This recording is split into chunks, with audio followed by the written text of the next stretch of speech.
We made a $200,000 profit from this house flip, but we could have made much more. I'm going to take you through the changes we made and also tell you how our profit was cut in half so you can avoid the same mistake on your next flip. This side of the front yard was like a jungle before. There were huge bushes and trees, and they were covering most of the front yard. We took it out to put in new grass, so we have color and it's really inviting. And then on the home, we repainted it, which helped a lot. And we also replaced the front door and the garage door, and the house looks brand new.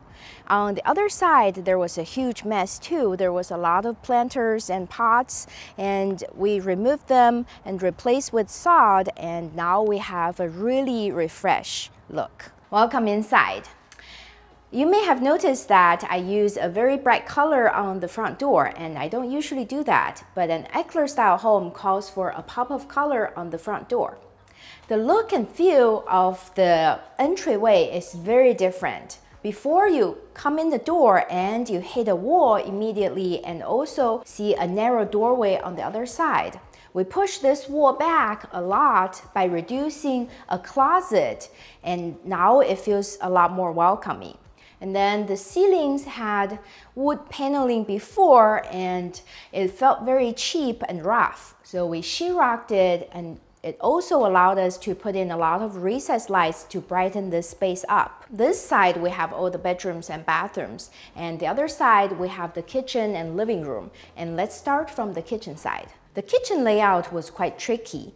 There was a wall over here forming the doorway I was referring to over here, and that chopped the space up and also made the kitchen really small. So the kitchen was just over here, and the cabinets were so old and traditional, and they were not even mid-century modern style. So we got it all, and also by removing that wall over here, we were able to enlarge the kitchen over on this side. So now we have much more space and also much more functionality. In terms of the kitchen design, I really love these white and oak cabinets, and with the wood wrapping around the white, it really fits the architectural style. And then, of course, these are again from Mode Concept, which is my new favorite prefabricated cabinet provider. And we also use very sleek Bosch appliances in here because this is a higher price point home. And then last but not least, these globe lights are a signature of mid-century modern style, and they look perfectly over the island. The dining room was a lot smaller before with the wall over there and also a secondary doorway to the garage right here. We eliminated it, so now we have much more functional space. And then I really love this wall of windows and sliders that gives so much natural light. But it wasn't the case before. There was stuff all over the side yard, and it was blocking off the sliding door. So after clearing it all out, we were able to set a little dining area outside, which is super cute. The living room is so huge, and the focal point is this fireplace that we had to refinish by framing it out and also putting in an insert so it's easier and safer to enjoy. And then I really love the vaulted ceilings and the whole glass wall that make the room so cool. On the floors, we were actually lucky because the floors were damaged from old roof leak, so it was replaced just before I purchased the house, so it saved us some money.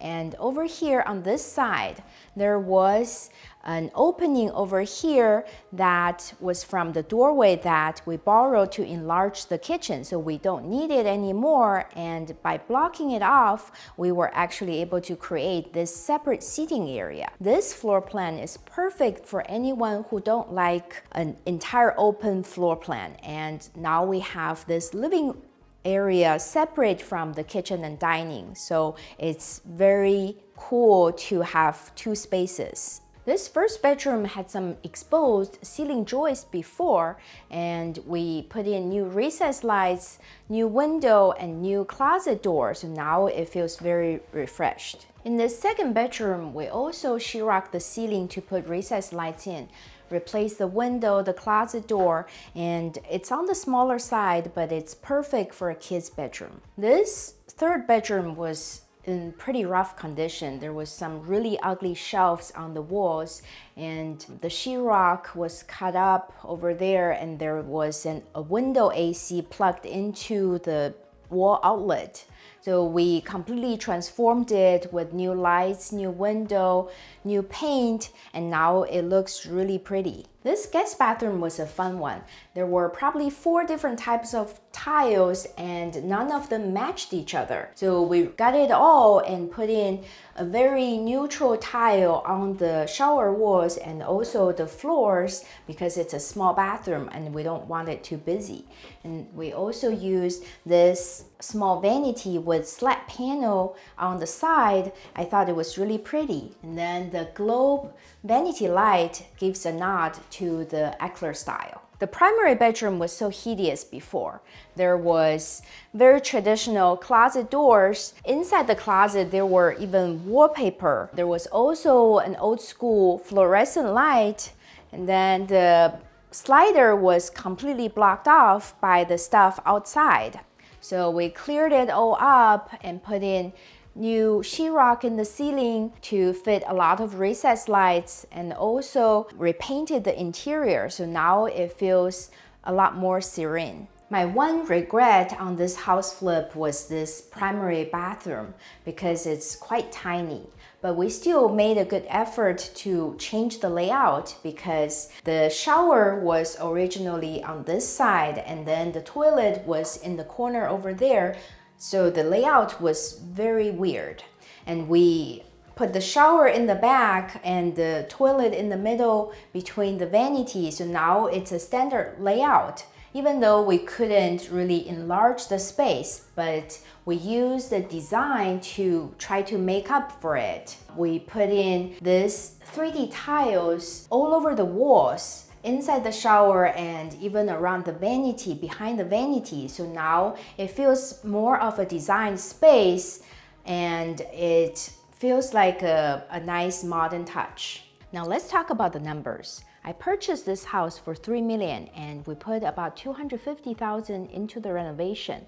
And I thought it was going to sell for around $4 million, but we ended up only selling the house for $3.8. So the profit was $200,000 versus $400,000, and it was cut in half. The reason for that was because I sold a house back in March in this same neighborhood for $4 million. So I thought this house would be able to sell for that price as well. But I didn't recognize that the other house I sold was sold in the peak of the market back in the spring, because usually the housing market has seasonality and the spring is the peak time, and the prices in the spring is usually different from the rest of the year. Because I failed to recognize that, I miscalculated the after repair value of this flip, and that's why I offered too much on the purchase, and thus we got a much smaller profit than we should have. So I hope my lesson from this flip can help you with your future flips. If you enjoyed this video, give me a thumbs up and subscribe to the channel. Thank you so much for watching. See you next time.